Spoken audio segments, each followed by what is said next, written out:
Kisah ini terjadi 2 tahun yang lalu di sebuah kafe dekat kampus di daerah Gegerkalong. Namun, kafe itu kini sudah tidak berjualan lagi.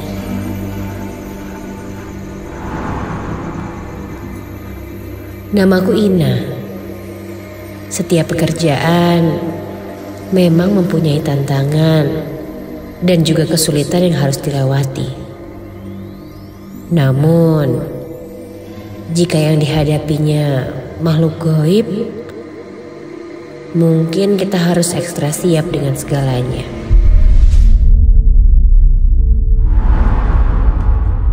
Sabtu itu, Pak Ganjar memanggilku untuk membicarakan masalah gaji di kafe tempatku bekerja. Kafe ini berlantai 2. Lantai 1 ini memang untuk berjualan. Sedangkan lantai 2-nya adalah office. Karena officernya pun cuma sedikit, jarang juga yang diam di sana. Kecuali Pak Ganjar. Pak Ganjar pun mulai menjelaskan fee untuk aku bekerja di sana. Namun entah kenapa, beliau kurang berkonsentrasi saat aku mengobrol. Dia tidak menatap ke arahku dan langsung pulang tanpa menyelesaikan obrolan kita. Aneh, kayak orang lihat setan aja, kataku.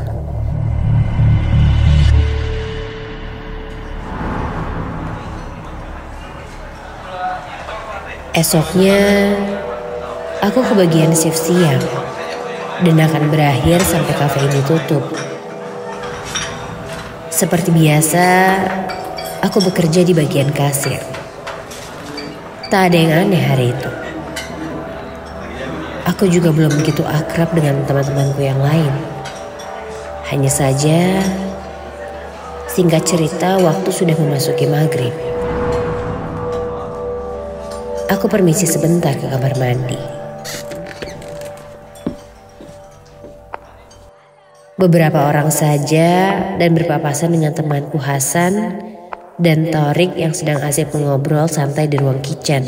Ya gitu ya. Kalian asik banget sih. Lagi ngobrolin apa? Tanyaku kepada mereka. Sahut Hasan. Lagi cerita horor. Nak, kamu mau kemana? Tanya Torik. Ke ruang atas. Mau sholat? Mimik wajah Hasan langsung berubah menegang. Kenapa nggak sholat ke masjid aja? Kamu yakin mau di ruang lantai 2? Kan di sana penerangannya kurang. Gak apa-apa, kan udah biasa. Aku tersenyum dengan nada meledek. Memangnya kenapa kalau lampu penerangannya kurang? Gak takut kok. Hantu mana yang mau gangguin orang lagi beribadah? Ya enggak? Yang ada juga mereka yang takut. Ledekku.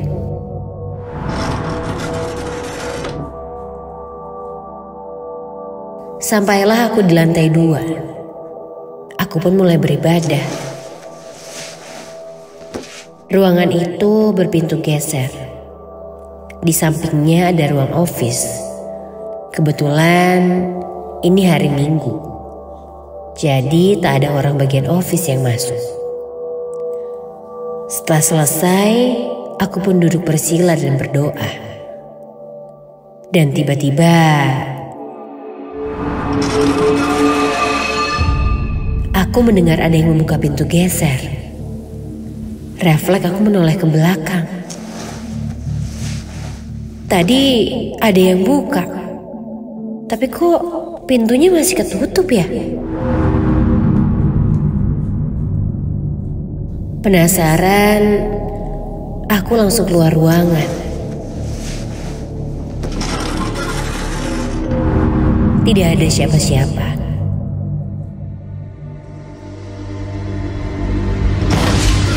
Nah, siapa tuh?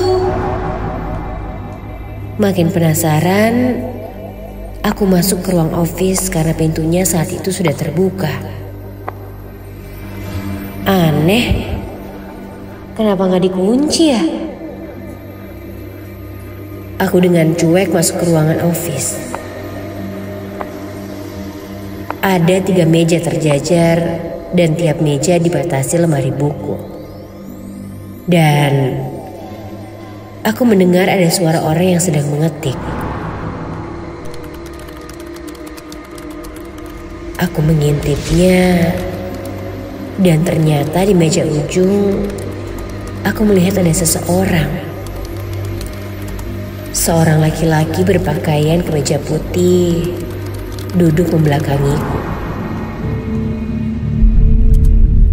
Siapa ya di hari Minggu yang masuk ke ruang office?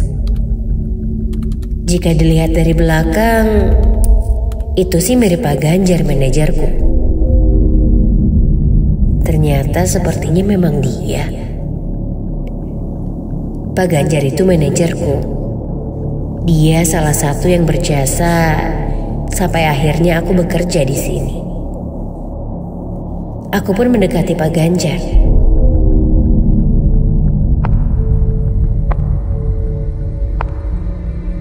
Pak, tumben ada di sini. Kan hari Minggu, Pak. Gak liburan. Aku bertanya padanya. Namun dia tidak menjawab. Mungkin sedang fokus mengetik, pikirku. Karena tidak disahuti, aku makin mendekati Pak Ganjar yang sedang duduk membelakangiku. Dan aku menepuk bahunya. Pak Ganjar!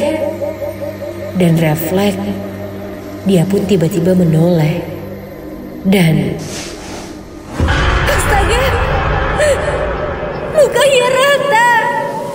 Dan di sela-sela pori-pori kecil itu ada banyak darah keluar di muka ratanya itu. Aku mundur perlahan dengan sangat shock.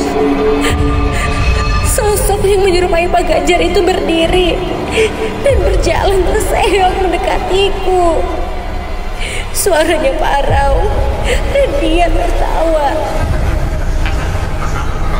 Aku ingin berteriak, tapi aku tidak bisa. Suaraku tidak keluar. Apakah ini candaan atau nyatanya Pak Ganjar memang bermuka rata? Dia mendekatiku dan